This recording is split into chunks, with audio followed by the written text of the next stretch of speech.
आज हम कक्षा 9वीं का संस्कृत विषय का पाठ 8वां पढ़ रही हैं। पाठ का नाम है लोह तुला अर्थात लोहे का तराजू।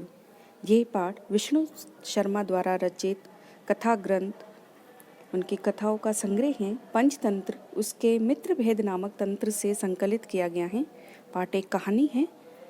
आइए पाठ पढ़ना शुरू करते हैं। आसीत कस्मिंचित अधिष्ठाने झिणदनु नाम वणिक पुत्र, कि किसी स्थान पर झिणदन नाम का एक व्यापारी का पुत्र रहता था। से चे विभवशयात देशांतरम गंतुम इच्छन व्यचिंत्यत, वे धनाभाव के कारण, विभवशयात का अर्थ होगा धन के अभाव के कारण, देशांतर मतलब दूसरे स्थान पर जाने का इच्छुक वह सोचने लगा। एक श्लोक के माध्यम से वो सोच रहा है कि यत्र देशे अथवा स्थाने भोगा भुक्ता सब वीर्यत तस्मिन विभवहीनो यो वसेत से पुरुषो धर्म, कि जिस स्थान पर, यस्मिन देशे का अर्थ होगा यत्र मतलब जिस स्थान पर अपने पराक्रम से भोगने योग्य वस्तुओं का उपभोग किया गया है, अपनी मेहनत से अपने पराक्रम से जो भोगने योग्य वस्तुएं हैं, उपभोग में ली जाने वाली वस्तुएं हैं, उनका उपयोग किया गया है। तस्मिन विभवहीनो यो वसेत, उस स्थान पर निर्धन होकर जो निवास करे, यह स पुरुषाधम, यह अधम पुरुष होता है, वह अच्छा व्यक्ति नहीं होता है। कि जिस स्थान पर पहले तो उसके पास सारी चीज़ें थी तो वो सुख समृद्धि से अपना जीवन व्यतीत कर रहा था, लेकिन अब उसके पास कुछ भी नहीं है। तस्य चे ग्रह लोह घटिता पूर्व पुरुषो उपार्जिता तुला आसित, उसके घर में एक लोहे से बना हुआ उसके पूर्वजों द्वारा कमाया गया एक तुला, जो उनके पूर्वज थे उनके द्वारा दिया गया एक तराजू था। तुला मतलब तराजू। ताम चे कस्मिंचित श्रेष्ठिनो गृहे निपेश भूताम कृत्वा देशांतरम प्रस्थित, वे उसे किसी धनवान के घर में, श्रेष्ठिनो का अर्थ होगा किसी सेठ के घर में या धनवान के घर में, धरोहर के रूप में, निक्षेप भूताम का अर्थ होगा कि धरोहर के रूप में रखकर अन्य स्थान की ओर, अन्य देशांतरम मतलब अन्य जगह, अन्य स्थान की ओर रवाना हो गया। तत् सुचिरम कालम देशांतरम यथेष्ट छाया भ्रांतवा पुणे सपुरम आगत्य तम श्रेष्ठिम अवदत, तब लंबे समय तक, सुचिर का अर्थ होगा लंबे समय तक, देशांतरम मतलब अन्य देश में अपनी इच्छा के अनुसार घूमकर, भ्रांतवा का अर्थ होगा घूमकर, पुणे अपने नगर को लौटकर वह उस सेठ के पास गया और बोला, भो श्रेष्ठिन, की है सेठ, देयताम में सा निक्षेप्त तुला, किस है सेठ अब मेरी धरोहर तराजू मुझे दे दो। सो अवदत, तब उसने कहा, तब उस सेठ ने कहा, अरे नास्ति सा, अरे नहीं है वे, तद्या तुला मुश्के बक्षिता इति, कि तुम्हारा जो तराजू था उसे तो चूहे खा गए। क्योंकि तराजू किसका बना था? लोहे का। अब लोहे का तराजू चूहा खा सकता है क्या? लेकिन सेठ ने उसको यही जवाब दिया कि मेरे पास तुम्हारा तराजू नहीं है, उसे तो चूहे खा गए। झिणदन अवदत, तब वह झिणदन बोला, भो श्रेष्ठिन, कि हे सेठ, नास्ति दोषते यदि मुश्के बक्षिता, कि तुम्हारा दोष नहीं है यदि उसे चूहे खा गए। ईदृश एव अयम संसार, कि यही होता है संसार में, कि यहाँ कुछ भी अविनाशी नहीं, ये इसमें तुम्हारा अपराध नहीं है, ये संसार ऐसा ही है। न किंचित अत्र शाश्वतम अस्ति, कि यहाँ कुछ भी अविनाशी नहीं है, मतलब सबका विनाश ते हैं। परम अहम नद्याम स्नानार्थम गमिष्यामि, परंतु मैं अब नदी में स्नान के लिए जाऊंगा। तौ त्वम आत्मिनम एवं शिशुम धनदेव नामानम मया सहे स्नानोपकरण हस्तम प्रेक्षे इति, तो आप अपने, आत्मीय का अर्थ होगा अपने इस धनदेव नाम के अपने इस पुत्र को नहाने की सामग्री देकर, स्नानोपकरण का अर्थ होगा नहाने की सामग्री देकर मेरे साथ भेजिए। स श्रेष्ठिन सपुत्रम अवदत, वे सेठ अपने पुत्र से बोला,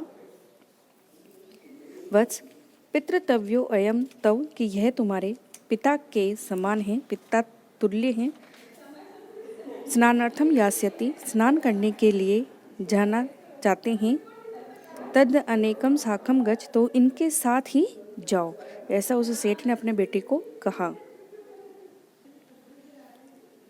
अस्सो श्रेष्ठीन धनदेव स्नानोपकरणम आदाय प्रहष्टमना तेन अभ्यागतेन सह प्रस्थित।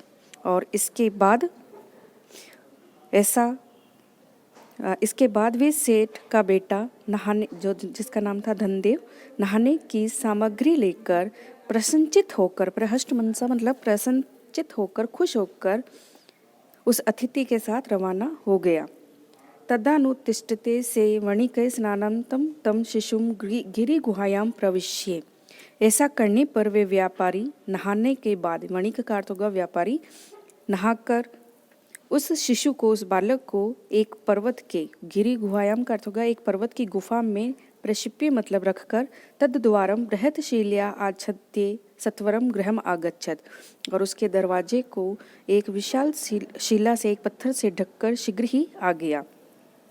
से श्रेष्ठिन पृष्ठवान, सेठ के द्वारा उससे पूछा गया कि भो अभ्यागत, अरे अतिथि तुम आ गए, कथ्यताम कुत्र में शिशु ये तव्या सह नदीम गत इति, कि कहो मेरा बालक जो पुत्र हैं वो कहाँ हैं, जो आपके साथ नदी में स्नान करने के लिए गया था, अब वे कहाँ हैं।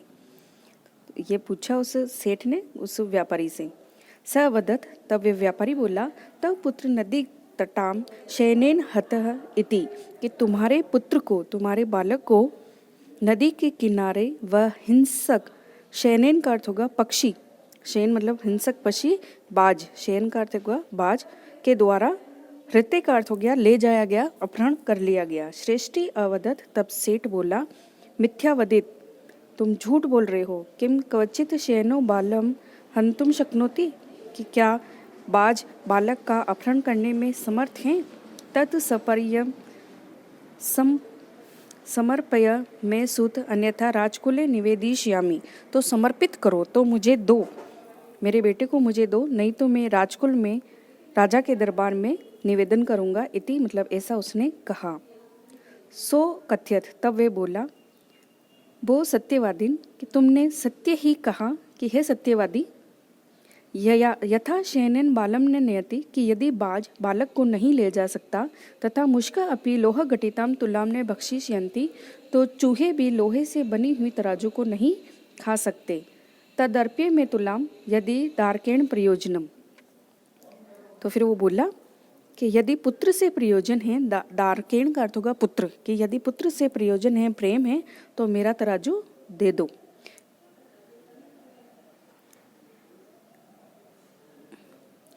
एवं विवदमानो द्वावपि राजकुलम गतो, इस प्रकार दोनों विवाद करते हुए राजकुल के राजा के दरबार में पहुँचे। तत्र श्रेष्ठी तार सवर्ण अवदत, वहाँ जो सेठ था वह ऊंची आवाज में बोला, भो वंचितो अहम, कि अरे मैं तो ठगा गया हूँ, वंचितो अहम, मुझे ठगा गया है। भ्रमयम, कि अरे बड़ा अन्याय है, बड़ा अनुचित है। अनेन चोरेण मम शिशु अपनहत, कि मेरा बेटा इस चोर के द्वारा चुरा लिया गया है। अत धर्माधिकारिण तम अवदत, इसके बाद न्याय करने वाले, न्याय अधिकारी लोग उससे बोले, भो संप्रियताम श्रेष्ठी सूत, कि अरे सेठ का बेटा इसे दे दो।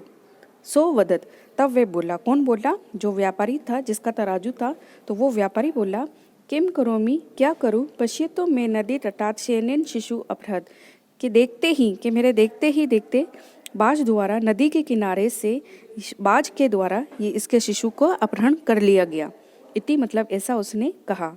तत् श्रुत्वा ते अवदन, उसे सुनकर जो न्याय करने वाले लोग थे वे बोले, भवता सत्यम ना हितम, कि तुम ये सत्य नहीं कह रहे हो। किम शयन शिशुम हर्तुम समर्था भवति, क्या बाज भी शिशु का अपहरण करने में समर्थ हैं।